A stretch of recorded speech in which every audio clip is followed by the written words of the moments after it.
So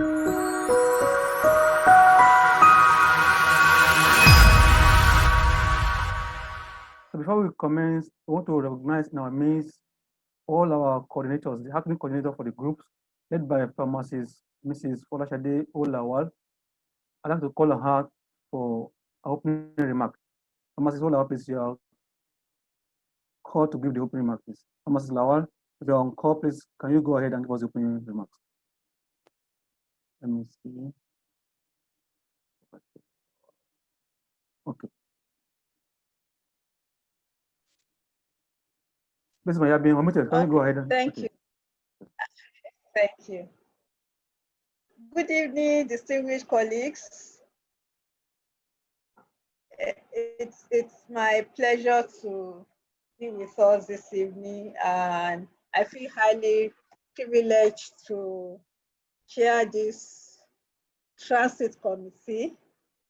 And I believe that we have a lot to learn from one another, and I'm sure that by the grace of God, we will contribute immensely to upliftment of pharmacy practice in Nigeria. I have no doubt about that. So I really look forward to this beautiful journey that we are starting today. And I'm trusting that we're all putting our best as the Lord helps us to learn and to unlearn too, and then keep abreast of best practices. So I'm happy to be a part of this, and I thank God for the opportunity. I'm grateful for the privilege given to serve here, and I believe that we will exceed the expectation by the grace of God. Thank you, and God bless you all. Amen. Thank you for that, for helping us. So next, we want to recognize in our midst our headers, all our lecturers present here today with us, all the HODs, the single members, you are all welcome, and we recognize your presence. Next, I want to call on the moderator for tonight, Pharmacist Okame-Aveh, the manager, medicine information, PSN.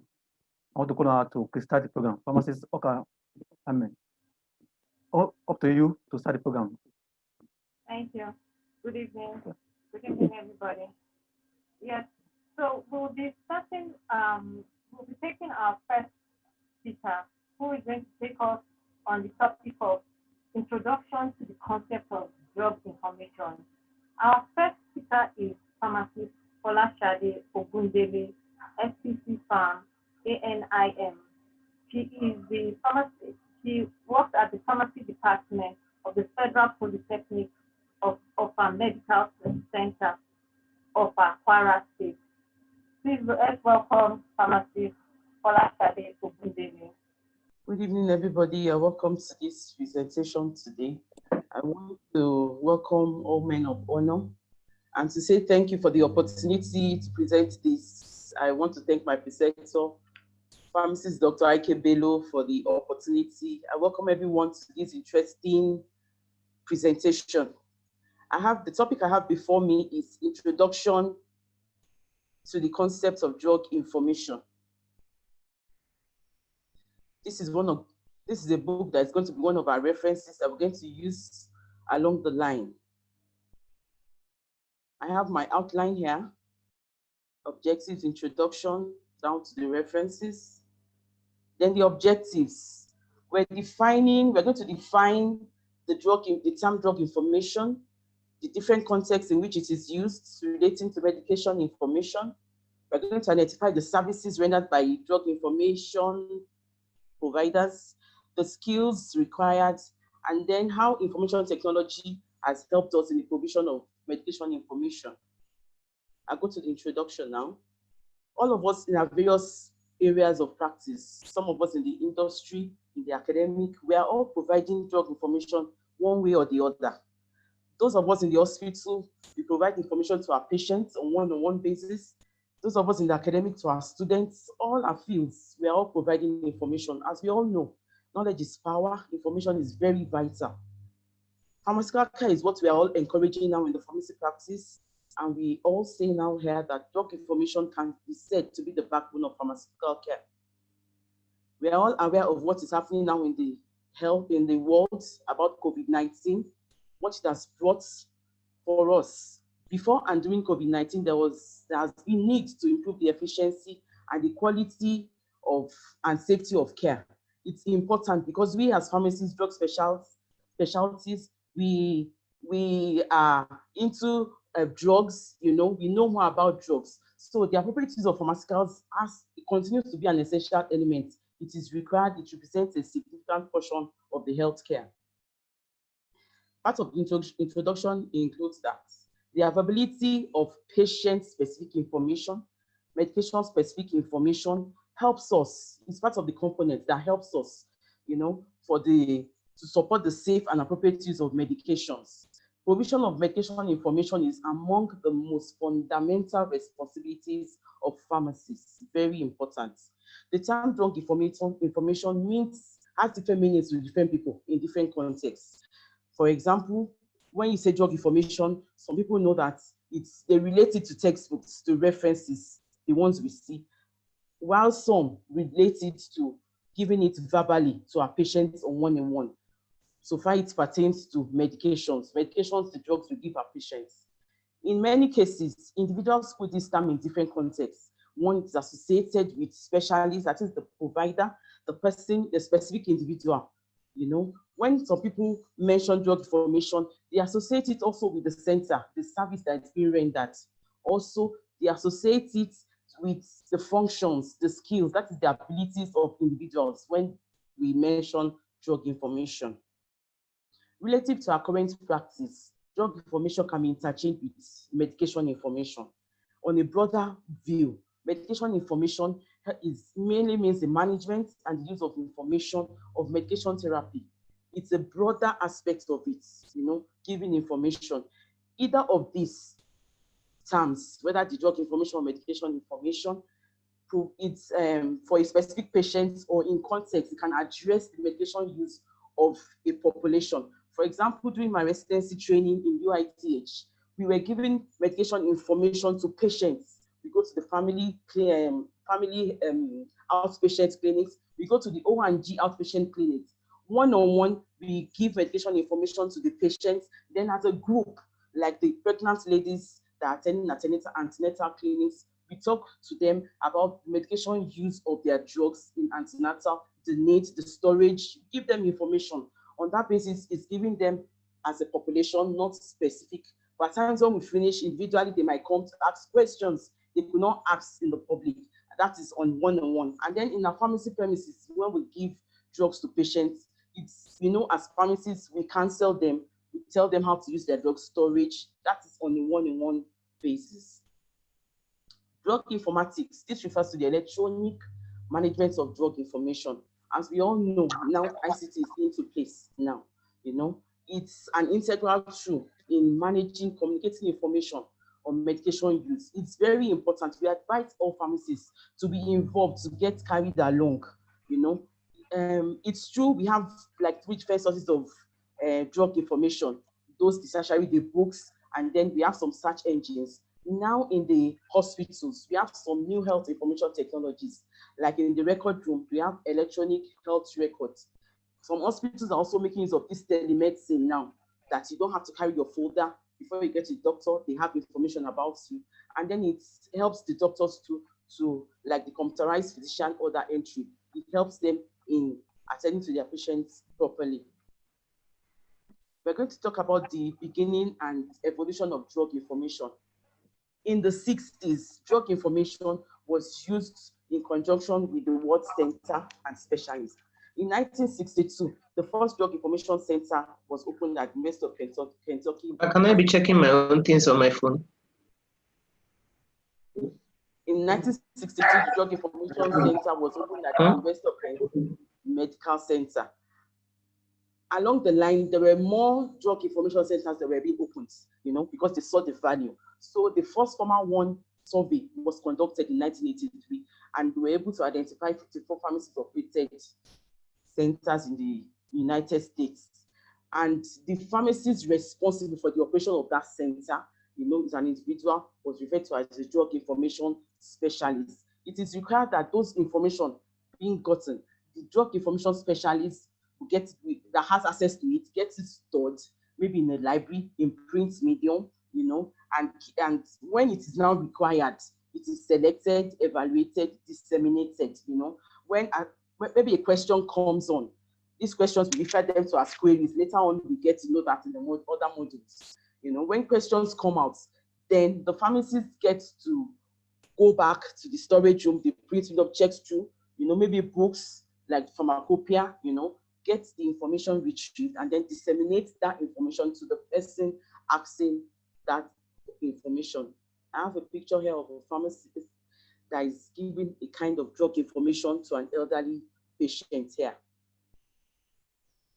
And then we have, in the 1960s then, we had a form of search engine, Medland, that was used in medical literature retrieval analysis system. It was then developed by the National Library of Medicine in the 60s. Along the line, you ask for information, you send it through mail.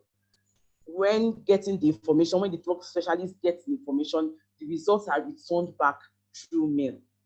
In the 1971, Medline was developed, you know, online technology, you call through phones, you know. So all these services started developing more and more. Like now we have the Medline search engines that we could get information from for any kind of drug, you know. It was not limited to just libraries now.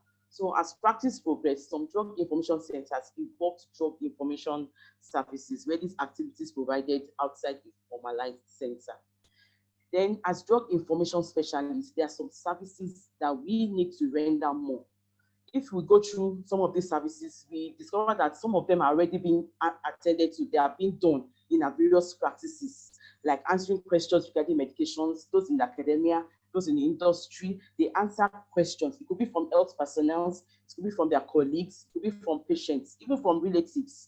You know, we're already performing those information services, like developing medication use policies, publishing or editing information on appropriate medication use through newsletters, journal columns, websites, email, like the webinar, you know, on this platform that we're doing now, the same services. Some of these are centers render one or two or even more services, like now developing criteria guidelines for medication use. We have some pharmacists in charge of that. Then providing education for health professionals, for students and consumers, like those of us in academia.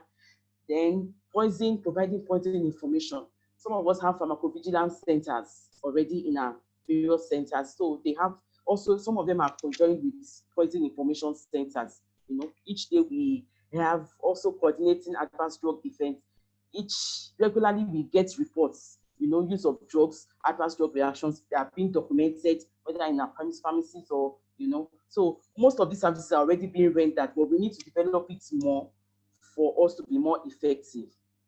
And then provision of medication information may be on one-on-one basis, as I've explained before, and then as a presentation to a class of diabetes or a group of nurses in a practice facility. In either case, the pharmacist, drug information specialist, educates those who are beneficiaries of the medication information. We are telling them more about how to use their drugs more. And then we have some skills that, as drug information specialists, we need to acquire. Very important. These skills will help us when we are confronted with medication information needs. First, we need to have access, we need to be able to access available information, either from these different sources of drug information. We'll get to know it along the line in other modules. There are about 3 sources of drug information. So we need to have access to this available information, you know, and then we need to, when a question is being asked, which I said they are referred to as queries, when a question is being asked, you need to formulate appropriate questions. You need to know the background, the person asking the question, on what basis. For example, a scientist will ask that, what is the molecular weight of enalapril? You know, yeah, but it's when you ask questions to know the setting, the personal backgrounds of the person asking. That's when you'll be able to know the kind of answer to give, because information has to be current, it has to be timely, it has to be accurate, concise, and you have to have evidence-based data to support it. So you can't just give a wrong information. You have to have access to available information, you'll be able to formulate appropriate questions, and then there are systematic approach to find the needed information. Then this information, you have to evaluate it critically for validity and applicability to that particular question, whoever is asking. Then you develop the response. You communicate clearly when speaking or writing your response, to the appropriate level of understanding. The way you address, the way you explain use of drugs to a literate person will be different from the way you explain to someone that didn't go to school.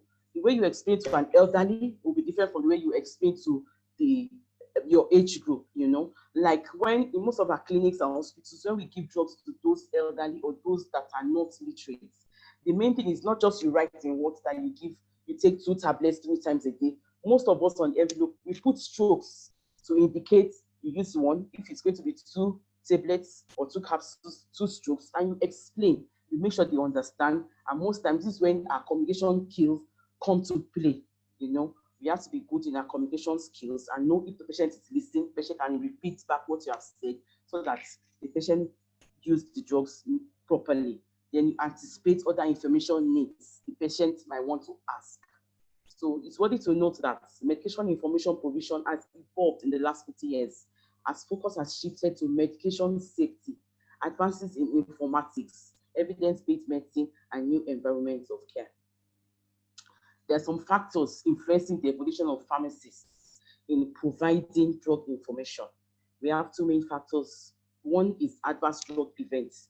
Like I said, daily we see adverse drug reactions where we have, they are being reported at our pharmacovigilance centers, which are established in most of our hospitals. We have zonal centers like in UITH. This role of pharmacists involving as drug information experts, it will continue to expand, because in the near future, there will be availability of new medications, the growing elderly population, increased use of medications for disease, and then improved insurance coverage for medications. So we need to be current on these adverse drug events and adverse drug reporting. The second factor that influences the role of pharmacists in provision of drug information is about integration of new health information technologies. Computer technology is changing. Access to information is changing. Everybody, there are some professional organizations that maintain awareness, important news in affecting pharmacy and healthcare environment, about drug storages and awareness of medicine. And then we have some of our live continuing education is offered at clinicians' computer desktop, like the webinars that is happening now, that is taking part. And then like this Zoom meeting we are having also too, is also part of it. Availability of electronic journals, text has minimized the need to travel to a library. You have them on your phones, these Android phones. You have apps that you can use like this Hypocrite. There are search engines. Like we have this clinicaltrial.org. Most drugs that are under trial, you can easily get them from those sites. Like this controversy on hydroxychloroquine being used for COVID-19. Once you go to that, it's on clinicaltrial.org search engine, it will give you a list of drugs under trial. So you have information about those drugs. Then a properly configured medical record provides decision support, facilitates workflow, enables a routine collection of data for performance feedback, and it helps improve efficiency, quality of care, including patient safety. We also note with computerized medical records and other entry systems, medication information specialists, we can take leadership role in incorporating automated interventions that improve safety, provide education at the point of prescribing. Like I said, in the use of telemedicine, I know it's being used at Federal Medical Center. I was privileged to see it, right from the record room, they impute your data to the lab if you need to go to test, to the nursing station, to the wards, everything. You don't need to carry your file, you just have a card, like an e-card. And then once it's been inserted in their machine, they type in your number and then they get the information needed. Even at the pharmacy, they have seen the prescription the doctor has written, then they can cancel you, they can make interventions, and doctor will see you. It's really, this technology affords remote site access to medication information sources. It is critical that pharmacists have these skills to perceive, assess, and evaluate information, and also apply the information to the situation. One of the most rapidly changing technologies in healthcare information is information technology. It is important that medication information specialists, we must keep abreast of advances in information technology in an effort to integrate new and valuable systems in timely and efficient manner. This is a major subtopic also. Focus on evidence-based medicine and drug policy development. The pharmacist's ability to apply their medication information skills to drug policy decisions will be of growing importance in this changing healthcare environment. Evidence-based medicine is an approach to practice and teaching that integrates current clinical research evidences with pathophysiological rationale, professional expertise, and patient preference to make decisions for population. In all parts of the health sector, you should have access to information. We are drug specialists, so if any queries, any questions coming from different fields in the hospital, it should be at our fingertips. We should know it offhand and search for information sources to be able to help us. The medication literature evaluation skills are very essential. Pharmacists need to have a solid understanding of medication information concepts and skills, and evidence-based medicine techniques are also used in healthcare organizations in development and implementation of a variety of quality assurance tools. Therapeutic guidelines are available, in treating diabetic patients, it's something we should be involved in. Drug information, evidence-based is what is being encouraged now. It's an effort to improve patient outcomes and to decrease costs across the healthcare system. Then educating students on medication information concepts. Like in our curriculum in the universities now, it's being encouraged that it should be put into their curriculum to help. These drug information specialists are now incorporated into pharmacy curricula and should be taught to all students, pharmacists. This supports the need to continually reevaluate and update the curriculum that focuses on medication information concepts because of changes in healthcare environments. As drug information specialists, we have so many opportunities in specialty practices that we can get involved in. It has changed from being an individual who specifically answers questions one-on-one with our patients to one who focuses on development of medication policies and provides information on complex medication information questions. A specialist, some of the opportunities include being a specialist in medication information, involve lots of activities in practice, like a contract drug information center. When you provide drug information, it could be for a fee. You are being paid for the services being rendered. Medical informatics in a health center, health system.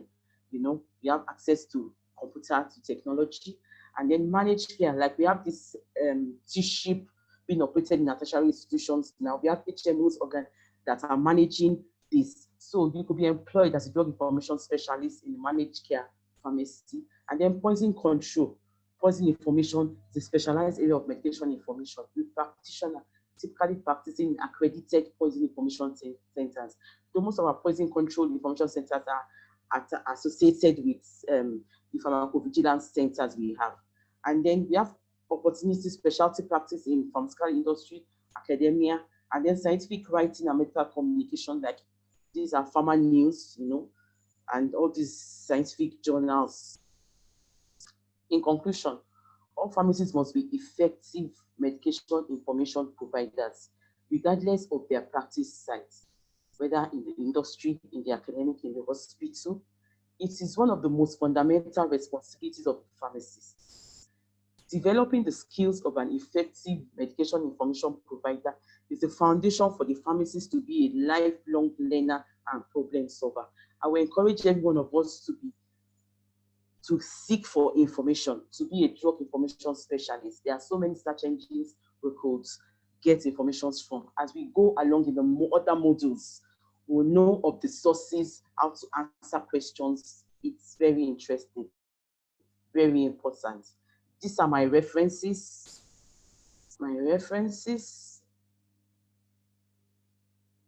Thank you.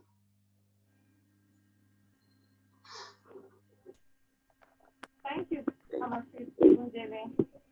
Yes, sir. Yes. So we're going to ask our questions. We're going to keep our questions until after the second speaker has given us her own make her own presentation. Once again, thank you very much, Pharmacist Ogundele. You're welcome. We'll be introducing Dr. Comfort Olurishe, FPCPharm, MEPAN, member CPAN at Clinical Pharmacists Association of Nigeria. She is a pharmacist in the Department of Pharmaceutical Services at the Bello University Teaching Hospital, Zaria. She will be talking on conducting a publishable research in the hospital setting. Please welcome Dr. Olurishe. Offa. Good evening, colleagues. My name's Comfort Olurishe, and I want to welcome every one of us to this second presentation for the first day of our drug information specialists presentation. I will be talking about conducting a publishable research in hospital setting. Publishable research in the sense that having conducted your research, you want to be able to publish the research, more so in reputable journals where you want people to be able to see the results of your findings. So that is essentially what we'll be looking at, the process that will require to be able to put our research together in such a way that at the end of the day, our findings can be accepted in reputable journals for publication. It's not going to the next slide.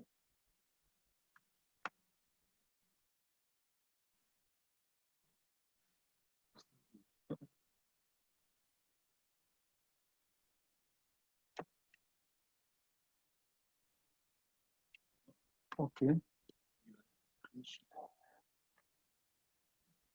Okay, now, that's gone twice. Okay, so, sorry, can I continue, please? Can you hear me? Yes, please continue. Okay, first of all, the research in broad view. What is research? Is a systematic and well-structured investigation in the sense that it's methodical, is something that is well thought about, is organized, and is orderly, is something that you prepare for. It's not something that you just wake up in the morning and you start. And when we're talking about research, research has aim. It's aimed at finding new facts on a subject matter. What is on ground, what is known about the subject matter, and what new information do I intend to contribute? And we have to harness it with existing information. That is where the literature aspect of the literature search aspect comes into place. And at the end of the day, having conducted your research, we should be able to draw reasonable conclusions. Reasonable conclusions in the sense that it must be able to have something to say concerning the subject matter you intended to talk about at the very beginning. Now, the purpose of research to increase knowledge from your findings. This is what is already established and known in literature, but this is what is new that I am bringing on board. And because we're talking about hospital here, and we know that the major reason why we have established the hospital is to provide healthcare services to patients. So most times the findings of research in hospital setting should also improve the quality of service in the hospital and impact patients and our health systems. We also should be able to increase the knowledge within oneself as a professional consumer. Having conducted your research, the findings of your research should be able to educate you as the researcher, and also in order to be able to evaluate and understand new developments that is within the discipline of hospital pharmacy. Clinical pharmacists are now involved. I know that most times when you're talking about research in the hospital, is normally in collaboration with other healthcare professionals. But now the hospital pharmacist is also being involved as principal investigator. In other words, you are the initiator of the research. Research has shown that in Western climes, like in Canada, up to 75% of the pharmacists have been involved in research in the most recent 5 years. Now, looking at the scope of hospital research, it assists in validation of current practices. For example, you are trying to look at the evaluation of the management of a particular disease condition. There are guidelines for managing every disease condition. Now, as hospital pharmacists, we could be trying to look at whether the management of these guidelines, in other words, you are trying to validate what is already on ground being done in your particular facility. You can also be trying to evaluate the possible improvements in current practices. For example, we have been involved in a number of drug utilization studies in my own establishment here. You can also be looking at prescription patterns of antibiotics. In other words, if it's not in conformity with what is happening, it will also help in improving, your findings will help in improving what is happening in current practice. And also another scope of hospital research is to raise awareness or effectiveness for the need to understand previous trends. And I have as an example here, maybe studies on procurement mode and practices. We're talking about hospital pharmacists here. We know that one of our major assignments is procurement of medicines. Research into this particular area could also help us to understand what's been happening previously and help us improve on our own current practice. Now, we're looking at the needs and benefits of improving research in pharmaceutical services. It will lead to the improvements in patient outcomes and quality of life, encouragement of multidisciplinary teamwork, and the integration of pharmacists into the research team in the hospital, improving the knowledge, the scope, and the visibility of services that we are offering as pharmacists in our various hospitals. And very importantly also, to improve professional image is a kind of sellout point for us as hospital pharmacists to other members of the healthcare team when we are able to publish our research and we're able to showcase, first of all, to the hospital where we are practicing the findings of our research that aim to also improve the image of the hospital. Now, the importance and outcome of research, we have stated that patients are the primary beneficiary. The system benefits. The findings of research actually could lead to the and seeing areas where you could probably cut down in finances and you are able to have savings for the hospital. The ego of the establishment is enhanced due to improved healthcare delivery consequent to research findings, and also helps to enhance professional competence. Now, clinical settings, what are the opportunities for research? Because we are in the hospital, we are dealing directly with patients, we are dealing directly with humans. So it's an opportunity for us to have human studies, whether they are retrospective studies or whether they are prospective studies. It's also an opportunity for us to be engaged in clinical trials in the sense of drug safety and efficacy studies. In our own institution right now, we have been involved in clinical trials before now. And even presently ongoing, we have a research being sponsored from Australia, and pharmacists are involved in that research. It's a clinical trial going on in our own very facility. It also helps us to evaluate new and existing pharmacy programs and services like I indicated before. Now we said that pharmacists should also be principal investigators in research. When I say research, we're talking about intervention research, not only research work where you are looking at prescription patterns, where you are evaluating management of disease conditions, interventional research where you are able to carry out prospective observation and you are able to intervene either in therapies of patients. They are ongoing research works. They are also a branch of opportunities for research in clinical pharmacy. However, before we begin to look at research in depth, there are hindrances to research as hospital pharmacy, and that is actually what has caused the pullback for majority of hospital pharmacists. The first one is the lack of the system and the pharmacist's interest. Pharmacists are in the hospital. We know that for us to be promoted, once you have spent 3 years in a particular KIDA, automatically you go for interview, and most times you are promoted. So it's like there is nothing really to spur that interest in you. It's like, even when I'm done with this research and I've published it, so what? It's not improving my own or increasing my own, not helping me in any way to move up in the hospital.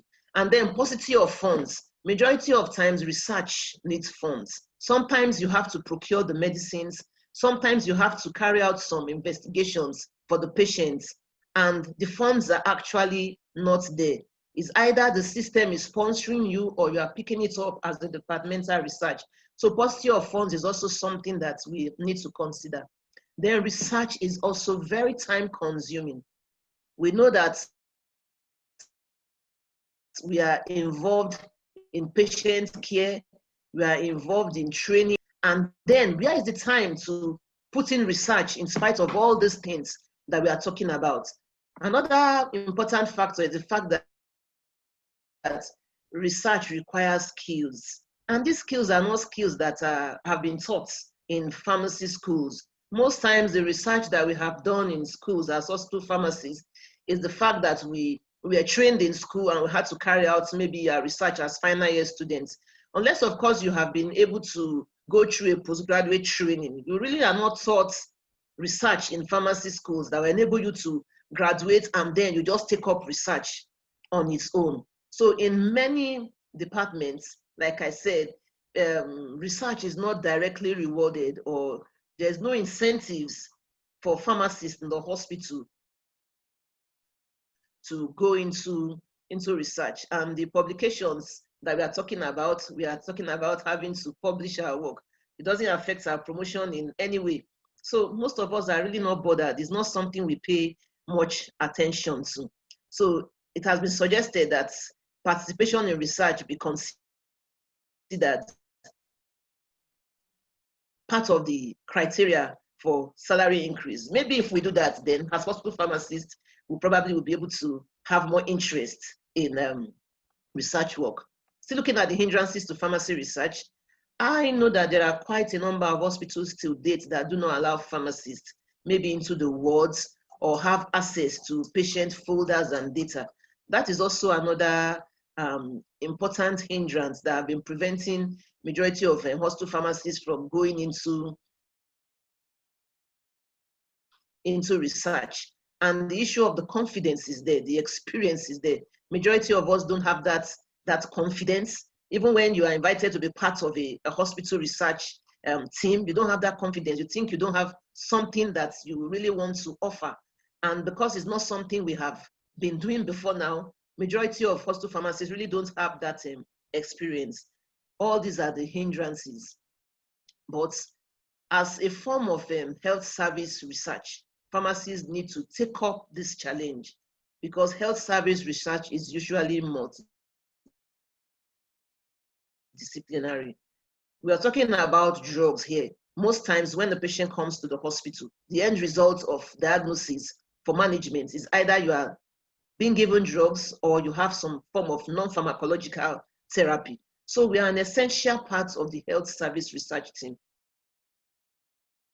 And we need to take this up as challenge. Data-driven empirical evidence is also needed to convince health policy makers, because you find out that when you are carrying out research and pharmacists are not involved, by the time it comes to start making policies, we are kind of left out because we've not been able to really bring anything to the table in form of findings, even if it's operational research works, to be able to help our own department. We find out that we are left behind when it comes to policies. Why? Because we do not have empirical evidence to support anything we are bringing forth to the hospital management in terms of being part of their policy making. Now we are looking at the research landscape now. We've looked at the introduction, now the research landscape. When you talk about research, we have a pre-execution stage, we have the execution stage, and then we have the post-execution stage. Now let's start from the pre-execution stage.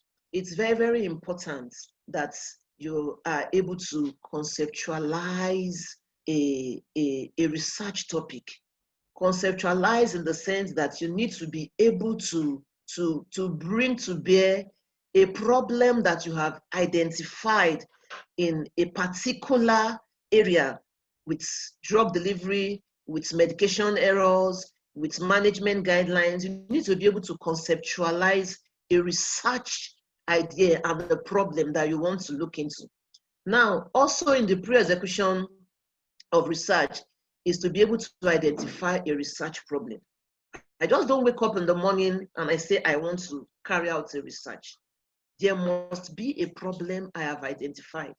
And that problem is such that I should be able to justify it with reasons enough to spur me into wanting to provide a solution or make recommendations to be able to provide solutions for that problem.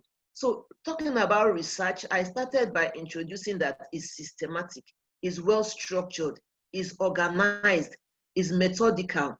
In other words, you should be able to look for a problem in a subject matter.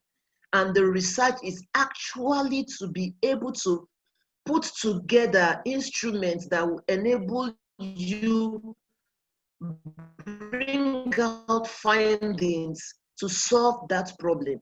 So when you identify this problem and justify it, by the time you begin the research and you bring out your findings, you will just discover that you do not have so much to bring to table. Another important aspect in the pre-execution of research is the ethical approvals. We are in the hospital, sometimes you have to probably deal with the patients directly, not even their records, not their prescriptions, not their folders. You need to be able to deal with patients directly. A number of hospitals have their ethical team. You need to be able to apply for ethical approvals. And more so, even when you want to publish research that is done in the hospital, majority of journals will require that you attach your ethical clearance form, because they need to know that you actually have been certified to be able to carry out this research work in patients. More so if the research involves investigational procedures where you probably have to take samples from patients. So ethical approvals are also very important in the pre-execution stage. Now we are looking at the conceptualization.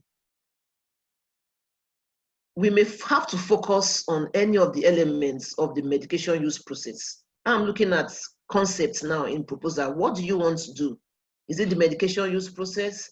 Is it counseling as a medication use process? Is it the administration? Is it the procurement? Is it the dispensing? You may also want to address important questions that facilitate improved patient care or service delivery. You might want to look at medical record reviews. You might want to look at prescription patterns, evaluating management of certain disease conditions, efficacy and safety studies.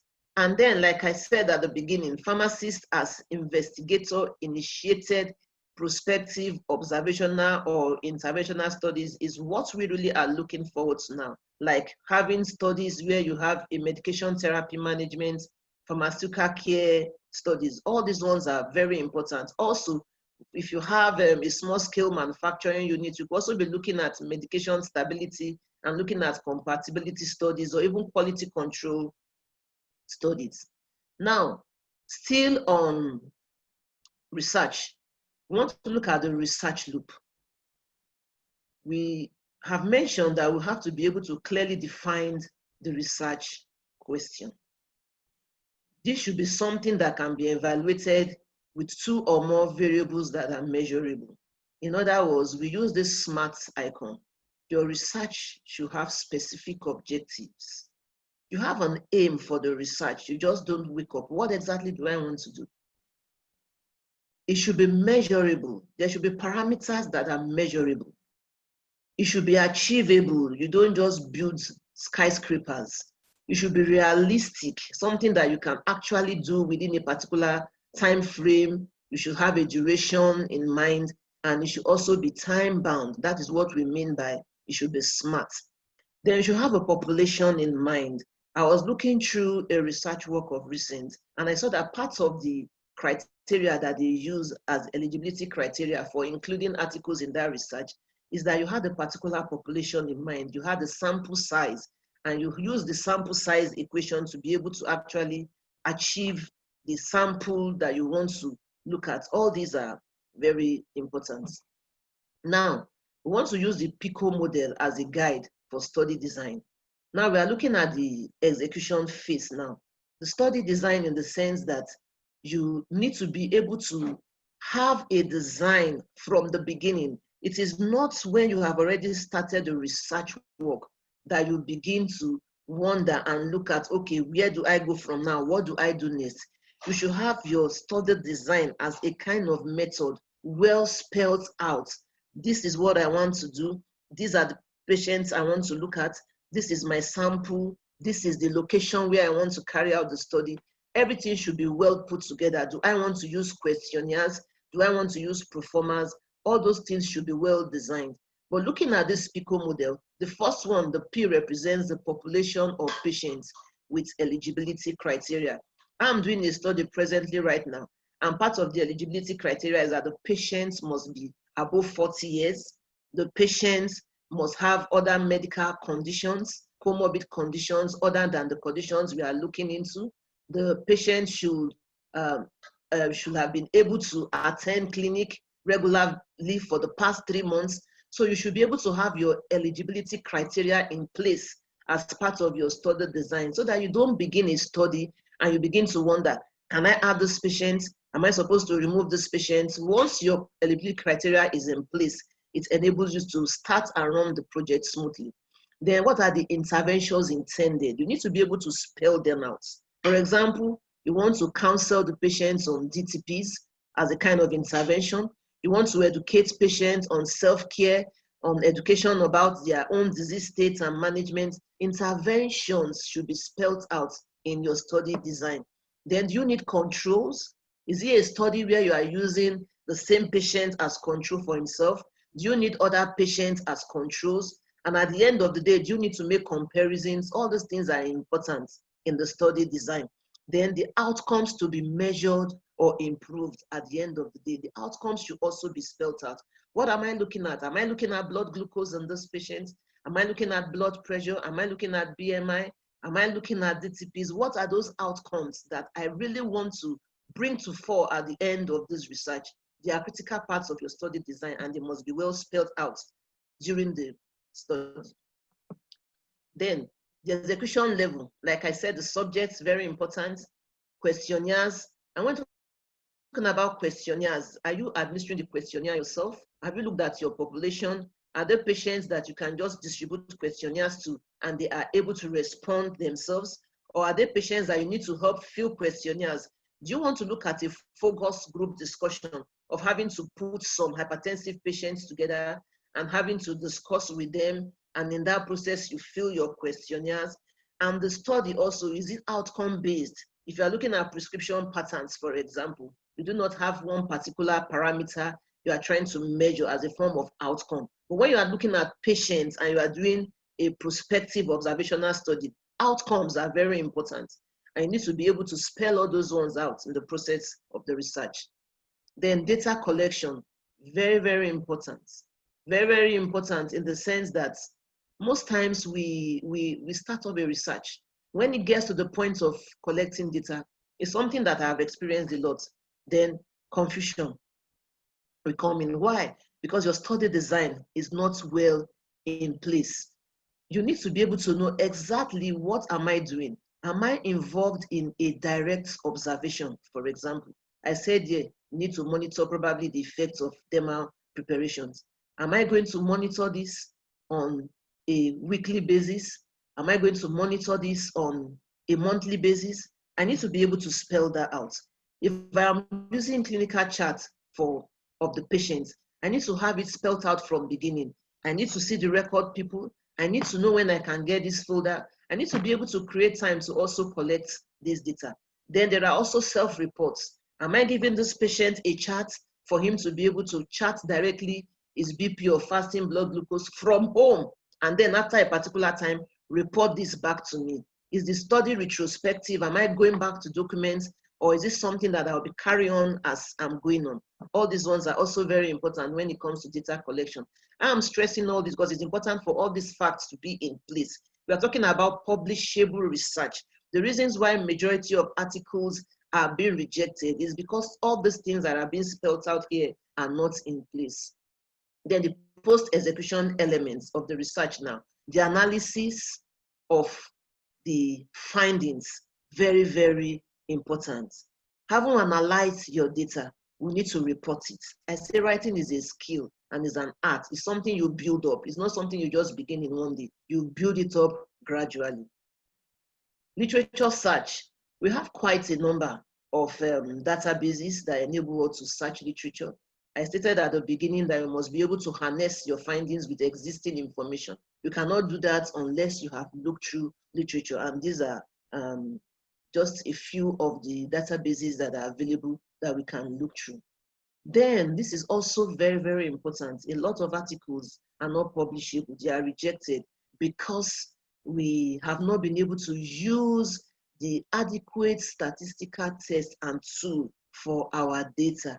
We have quite a number, and these things should be determined from the very pre-execution level. What statistical tool am I going to use to analyze my results? Sometimes we miss out on this quite a number of times because at the end of the day, you have a set of data. You don't even know how to go about the analysis. Sometimes we employ people that help us look at some of these things and they use the wrong tool eventually. It's part of the criteria that people use to kick out our research works. And at the end of the day, we say they are not publishable. Now, a rough cut on the implication of our findings. We need to have a good understanding of the scientific implication of the findings based on the statistical inference. This is actually like another talk on its own. You should be able to note any limitations before arriving at critical conclusions, and unexpected outcomes outside the norm, even with controls, should be taken into critical accounts. Now, I've already looked at this, that the statistical analysis is an important element of making sense of your research. It should be determined from the onset, and the nature of the data has to be known to determine the tools. Are we looking at categorical data or non-continuous variables?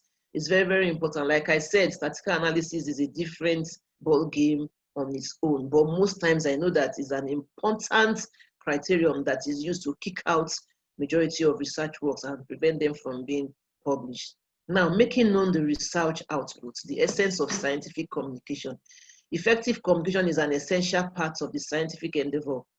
You have been able to carry out your research and you have findings, and the findings go under your pillow, the findings stay in a drawer in your office. No, it's important that we're able to communicate the findings of our research to the general public, or even if it's just the hospital community where we are in. It's important that whatever we have found out is taken out of just our own office to the scientific world so that they will be able to use the information to better their practice and improve outcomes in patients that we are managing. Even the most brilliant scientific discovery, if not communicated widely and accurately, is of very little value. Knowledge that is not shared is as good as not known.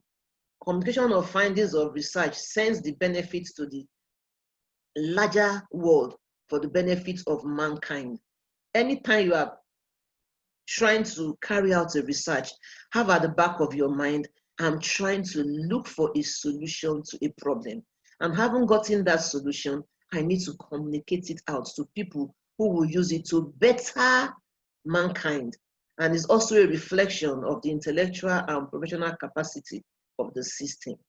Now, what are the essentials in publication? Remember, we are looking at publishable research. There are ethics in publication. Plagiarism. It's from the word plagiaris. It's like you're a thief. It's like you have stolen something. You have not been able to put together your own research work. It's not original. You're trying to copy from someone else's work. Most journals will subject whatever you are sending to them to the plague check, and they will return back to you sometimes and tell you that your work is not original, and they even state the percentage of other people's works that you have copied. So all these are part of the things that return research work and don't make them to be publishable. Your work should be original and should be relevant to the research outputs. Avoidance of simple replications and validation studies. Now, the target audience is also very, very important. Like I stated, your audience should be known. The scope of your research work, who are the people that you are targeting. Collaboration increases quality and publication potential. if you are carrying out a research as a hospital pharmacist, sometimes you can't even do it alone. You need to collaborate with others. You need to probably work with the people in the lab, because sometimes you need to use the results of patients. You need to work with medics, because sometimes the interventions are not only at the patient level, the interventions are at physician level. So when you are collaborating and the journal sees that this work is not something you have just done on your own, you have been able to work with other professionals, it also helps. And then multi-center studies and possible international partnership is also something that is possible. When you are doing a study, for example, it doesn't necessarily mean that you must limit it to your whole hospital. You can look at what is happening in other tertiary healthcare facilities. You can look at what is happening in that same state using your own secondary healthcare facilities and even try to do a form of comparison. It also improves the probability that the publication will be accepted for publication. Now, we have looked at plagiarism. Now, elements of the publication. Now, we are coming to the writing, which I said is an act and is a skill. We have elements of publication. Like I said, research is structured, is methodical, is organized. And even when you are trying to put up an article, you're trying to put your materials together for publication, you must follow this: introduction, materials and methods, results, discussion, conclusion. Sorry, are you still hearing me, please? Hello, are you hearing me? Please carry on, please. Okay, on, okay. I just want to be sure that we are together. No, we're enjoying you, please. You're enjoying you. Okay. Carry on, please. Yeah. So talking about the elements of the publication, it must follow this particular process: the introduction, materials and methods, result, discussion, conclusion. Just the way we were able to put together our projects as final year students in school. And some of us have even done some form of postgraduate training. We know that anytime you are trying to even put your project together, this is the format that you follow. And at the same time, when you are writing articles, it's the same format that you follow. Now, we are talking about publishable research. I keep emphasizing this because carrying out a research and publishing it are two different things. If you're talking about publishing your research work, then you need to have particular journals in mind. Journals have scope. They have the kind of things that they want to publish. So you need to be able to look for journals that are going to be able to accept your article. In other words, they are going to be able to look into things that concerns the subject matter that you have on ground. We have a number of clinical pharmacy focused journals. There are some other journals that are just pharmacy journals, for example, whatever field that you are looking at, whether it's clinical pharmacy, whether it's pharmacology, whether it's pharmaceutics, they accept publications from any of those fields. But there are also some journals that are clinical pharmacy focused journals where we can publish our research from the hospitals. I just have some of them here. The first one is the International Journal of Research and Development in Pharmacy and Life Sciences. You can publish articles in this. We have another one, Research and Reviews. These are journals that are particularly for hospital pharmacy. And like I said, you can also look into others that are broader, that are able to take other works outside hospital pharmacy. They're able to take other areas, and you can come into such.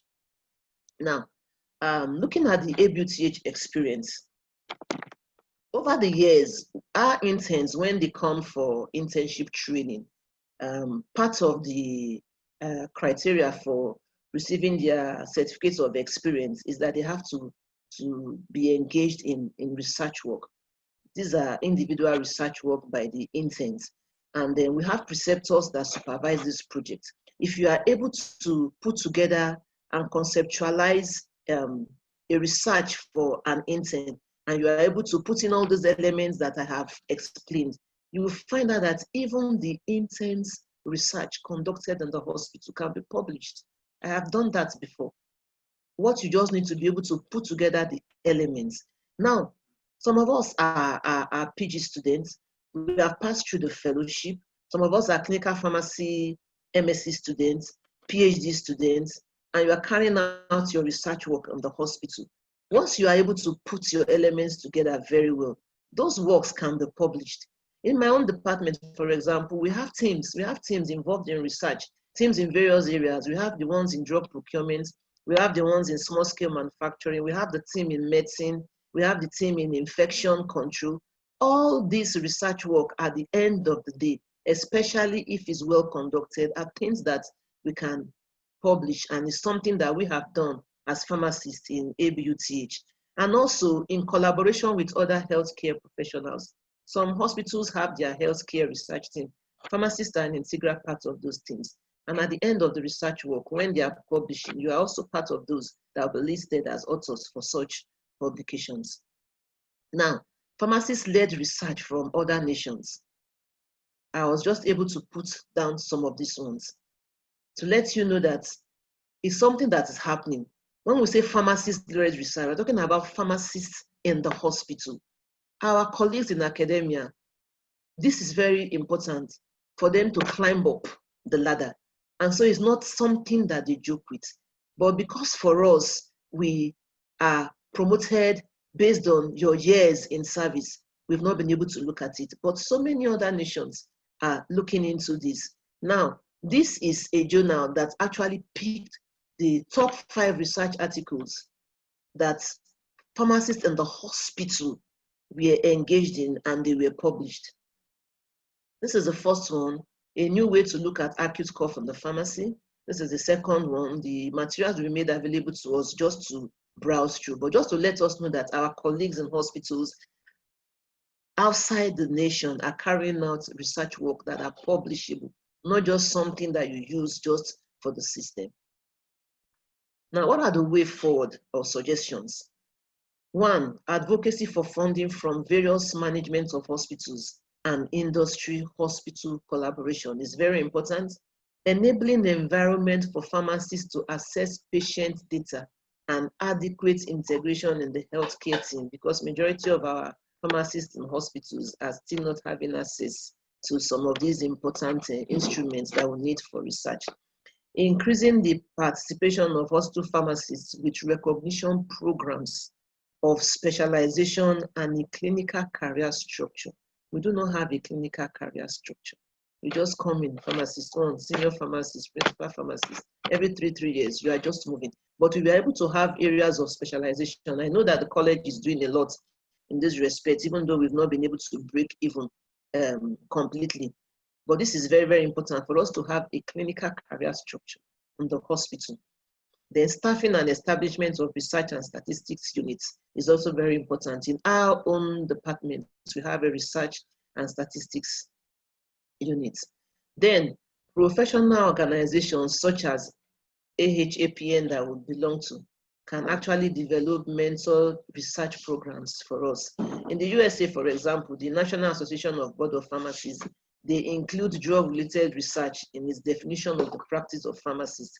And because of that, the Council on Credentialing of Pharmacy lists participating in research activity as a domain in pharmacy practice.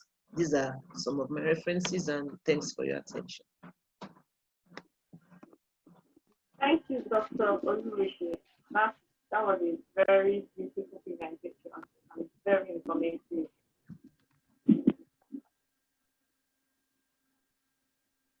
Hello, can anyone hear me?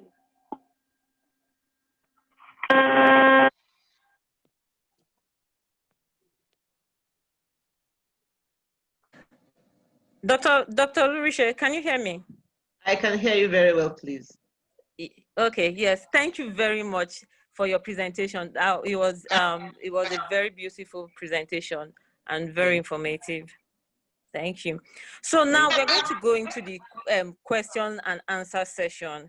And I will ask for anybody that has a question to ask to please raise their hand, and you'll be unmuted to ask your question. And for some, you could also write your questions in the chat area. So we'll go now to, yes. So please, as I said, if you have a question to ask, please raise your hand and identify the speaker you would like to ask your questions. Our speakers are pharmacist Folashade Ogundele, and she spoke on introduction to the concept of drug information. Our second speaker is Dr. Comfort Olurishe, and she spoke of on conducting a publishable research in the hospital setting. So please raise your hand if you have questions. So our first question is from Pharmacist Fashipe Akinriola. Pharmacist Fashipe, please ask your question. Can you ask her to stop sharing her slide? Hello? Can you ask Pharmacist Dr. Olurishe to stop sharing her slide? Okay, please. Hello. I have done that. So we have a question from Pharmacist Mohammed Ahmed Suleiman. So he says, thank you, Dr. Comfort Olurishe. I understand that mentoring young pharmacists is key to hospital research. Please, what advice can you give to our young pharmacists that are interested in publishable research? Okay. Thank you very much. Even though I did not hear the name of that colleague of ours, like I said, I think at this level, as young pharmacists, our colleagues should be encouraged to pick up PG programs where they are allowed. It's very important because sincerely, it's something that builds me up. If you remember when I was presenting, I mentioned that part of what we are doing right now in the research world is not something we were taught at the pharmacy school. But if you are engaged in a postgraduate program of one form or the other, whether at the fellowship level or a master's or PhD, you are being taught the basic rudiments of research fresh, and it actually helps. It helps you. So as a mentoring program in my own facility, we have preceptors that are engaged in supervising those projects, and they are preceptors that have a form of PG experience or the other.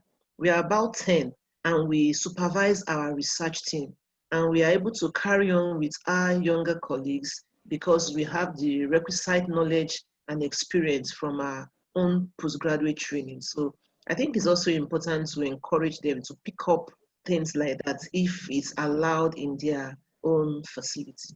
Thank you. Thank you, Dr. Olurishe. So do we have any other question? Dr. Akinrola, I don't know if your audio is better now, but we have, if you want to say your question, if not, you type it, please. So now we have a question from Pharmacist Oluwagbenga Odunfa. Pharmacist Oluwagbenga Odunfa, please, can you ask your question? Hello. Good evening, everyone.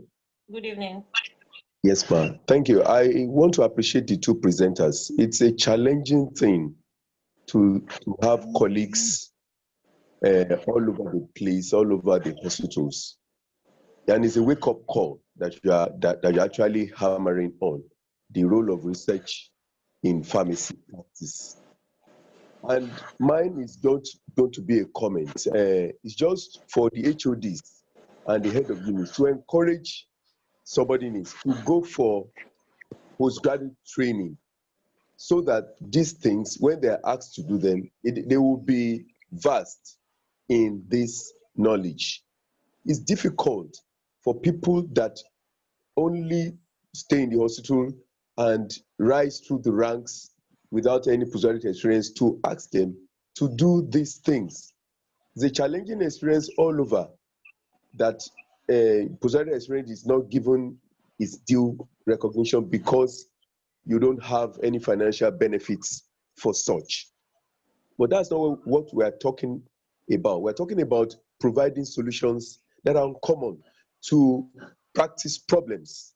And we all, as a team, I'm very happy that the presenter mentioned in a place of in a institution whereby internees are asked to do some of these things before they were given sectors of experience. It puts leaders on their toes to actually supervise and do at least their best to publish research. Mine is just a comment, just to encourage our leaders in the pharmacy practice, to encourage people under them to go for training. Give them study leave with pay, without pay, anything that you can do to because we're actually working for our children tomorrow. Many of our children will develop interest in practice same pharmacy and will choose our sites to practice pharmacy, and they will love to practice pharmacy. Not that you ask people that do you want to study pharmacy and nobody raise their hands, because they don't see people in the front that are doing this thing. God bless you all, the house. Thank you very much. Thank you, Pharmacist Odunfa. So we have a question from Dr. Amaka Ezeoku. Dr. Amaka Ezeoku, please ask your question.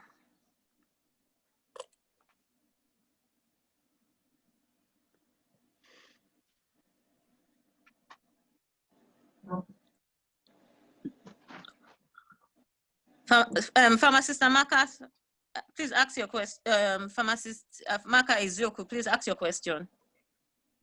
We're trying to unmute her. I'm trying, but yeah, okay. Pharmacist Ezeoku.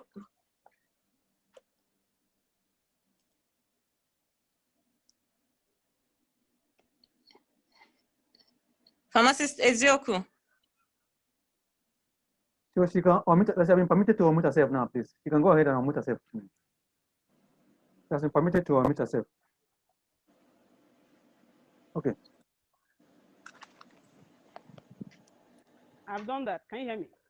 Yes. Yes. Go ahead. Okay. I want to appreciate the two presenters for today's lecture. My question is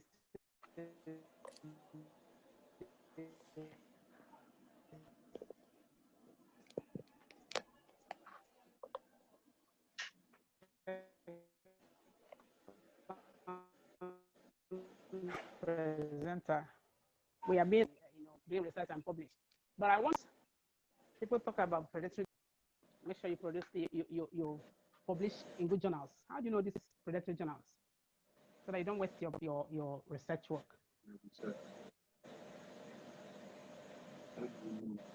Please, did you hear me? Yes, Can you please. repeat your question, please? How to know the predatory journals? Okay. Yeah. Dr. Olurishe. Yes, please, I had. Now, it's very important in the academic circle that we talk about our colleagues having to publish before they are even promoted. It's not even in any kind of journal that you can publish.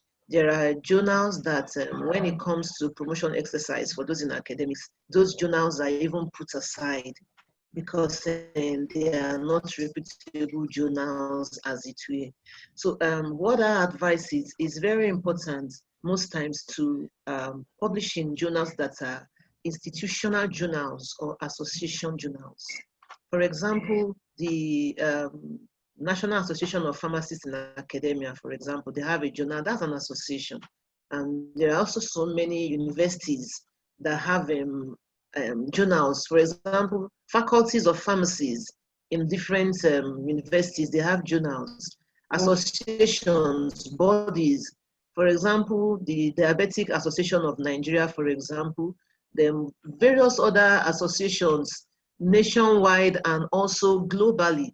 So the advice is journals that are being put forward or journals that belong to associations, for example, groups that are involved in managing particular disease conditions. Like I just said, you can have the Association of Clinical Endocrinologists, they have a journal. You have the Kidney Association, they have a journal. You have all kinds of medical journals belonging to different associations. So most times the advice is look for institutional or association journals, not the journals that are just out there to make money. In fact, they put the adverts, they send it to your emails. They will tell you that if you have an article, submit to us. Those are journals that are just interested in collecting your money. Most of them have fees. Some of them will require you to pay in dollars. They do not undergo the important peer review process. Peer review in the sense that people that are your colleagues, that are peers in that area, that have the requisite knowledge and experience, are able to look through whatever you have put together, and they can certify that, okay, this has good scientific content and has been carried out following the protocols that are acceptable. So those are the kind of journals that are reputable. Otherwise, like I said, even our colleagues in the academics, some of the articles that they publish are thrown away. Some of these journals in Asia, they are just there to take your money. The editor, in fact, association and institutional journals are just the answer. All right, thank you very much. Thank you. Oh.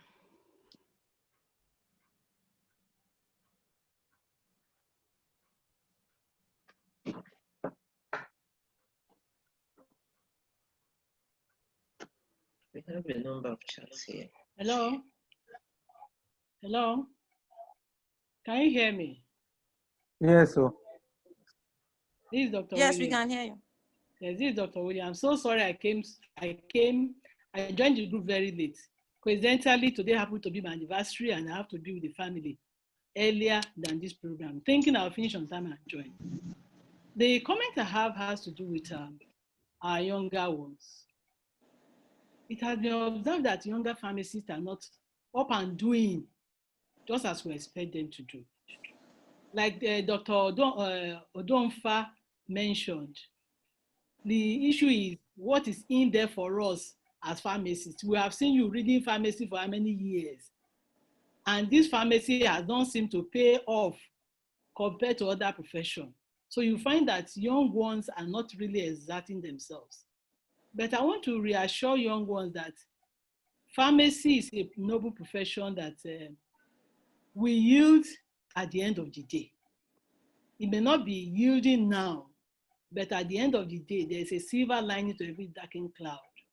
Pharmacy is a profession that is also product-oriented as well as service-oriented. So the product-oriented aspect attracts people that are interested in the money and want to take the juicy part of pharmacy without really contributing. So let's not give up. We'll continue to mentor young ones. For young ones that want to be mentored, they can also ask for mentoring. Reach out for persons that you feel can mentor you.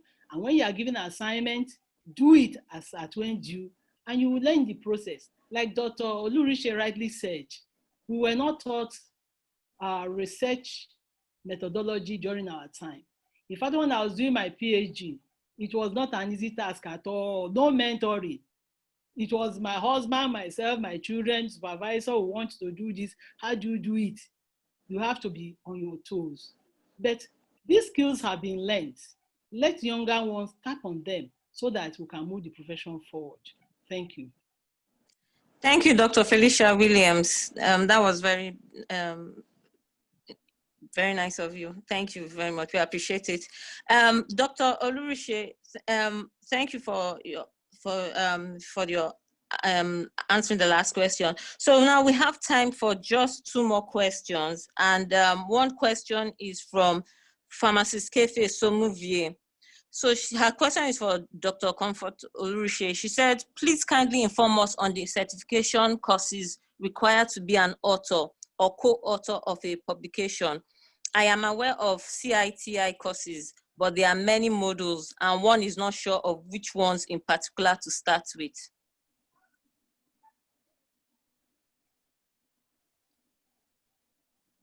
Yes, Dr. Olurishe.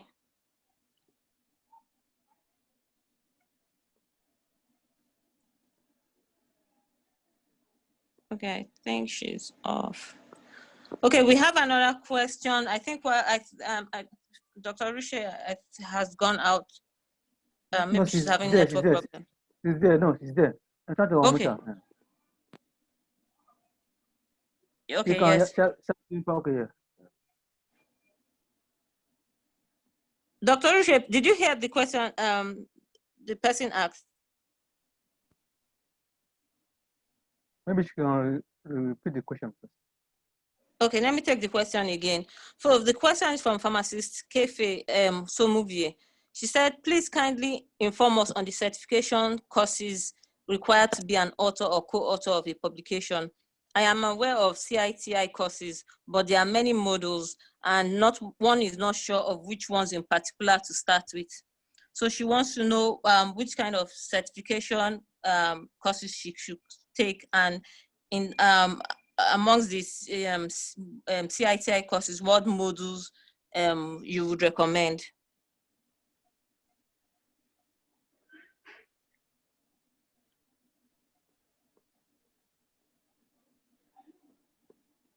Okay, I think we've lost her again. We have another question from, I think maybe we'll just, okay, yes, she's back. Oh, she lost her audio. Yeah. Yeah, okay. I'm back. Sorry. Okay. Yeah, I'm back. Sorry, I didn't hear that. I don't know what's been going on. Sorry, I lost the audio. Okay, let me repeat the question again.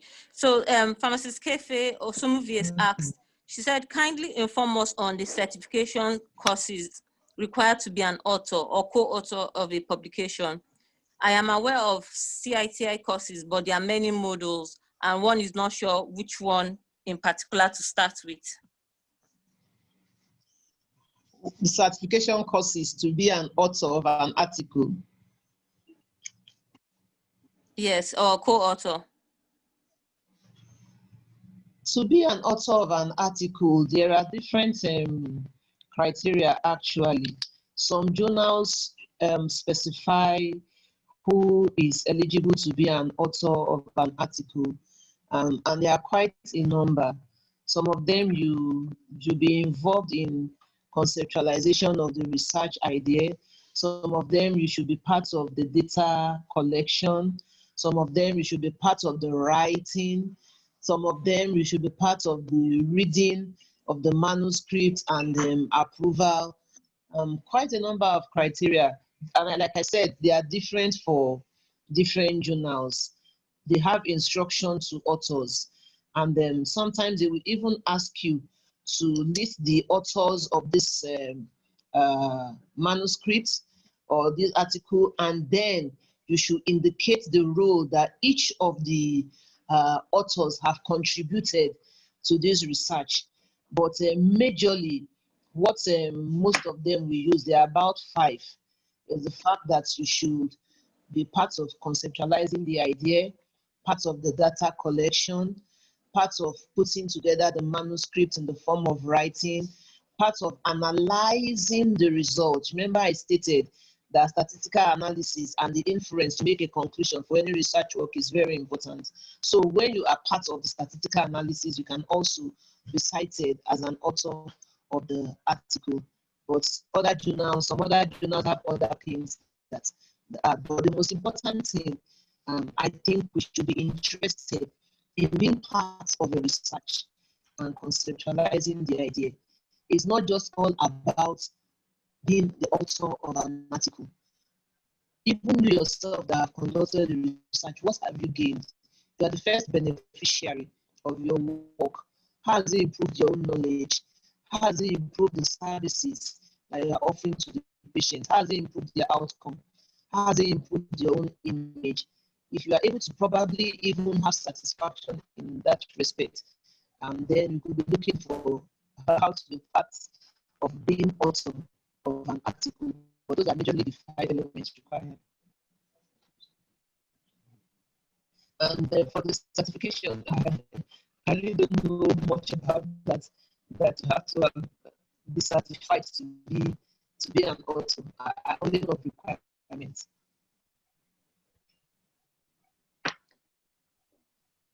Hello. Yes, please. Hello. Yes, please. Can I make a comment along that line? Okay. You don't really need a certification to be an author, but you do require a certification by some institutions for you to carry out research in their institutions. For instance, this CITI certification is required for you to apply for ethical approval. So you take the courses. By the time you register, you see. Hello, can you hear me? Hello? You mean, yes, we can hear you. You need that for ethical approval. So when you submit your proposal for ethical approval, some institutions will require you submit the certification with CITI or other clinical guidelines and certification that may be required. So, but for you to be an author, it is not a requirement. Okay. So if you are going to be part of the proposal to be submitted for ethical approval, you need that certification.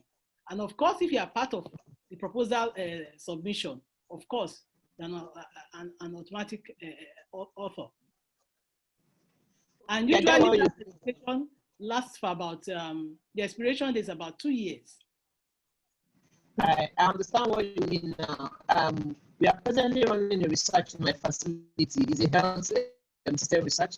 And I remember we had to undergo the certification you are talking about. I am the pharmacist in the team. And I remember I had to go through a series of lectures and I had to write an exam. And they gave me a certificate that I had to submit to the principal investigator.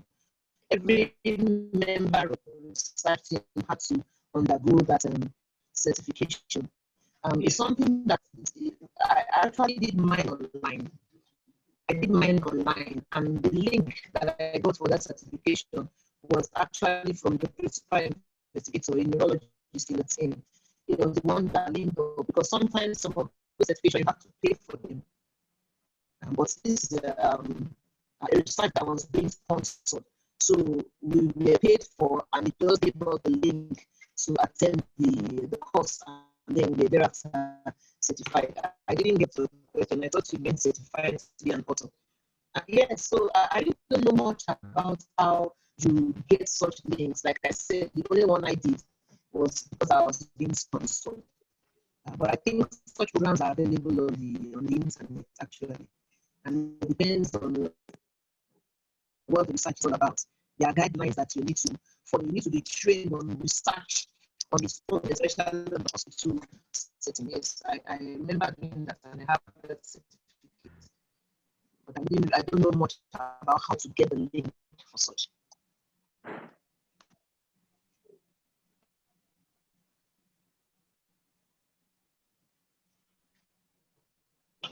Are we still there, please?